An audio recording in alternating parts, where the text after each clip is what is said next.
I wanted to give you guys an update on the late planting of corn that I did. We planted this August 14th in hopes that we could get another round of corn from the summer planting that we did because we enjoyed it so much. So let me show you what's going on with it so far. It is starting to tassel and put on beautiful ears of corn in a lot of places. So we are starting to see it start to form the ears of corn, but we did have an infestation, and I'll see if I can show you, of the flea beetles. I almost said earwigs. That would be even worse, I think. But of flea beetles that are like little tiny, they look like little ticks.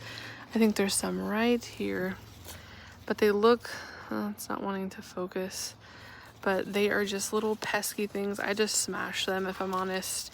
And there's some little bees doing their little pollination work.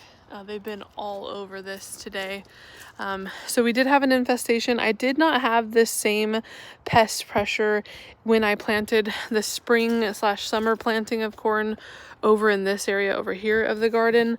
I did not have any flea beetles, any of like worms or anything, which I don't have any worms here yet that I can obviously see. I don't know if these, here's a good example of them. They're just all in there. And we do have some ants going on.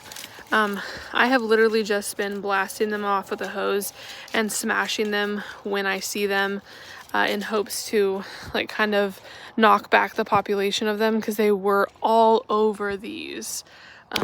I just smacked an ant. The top, sorry bee, got in his way, my bad. The tops of these were just covered in the corn beetles, or whatever they're called. They look like flea beetles. And I think that's kind of what they were called, but this little bee doing his job. Like I said, there's so many all over this, but overall it's doing great, aside from that pest pressure that I have never experienced. This is only my second time growing corn.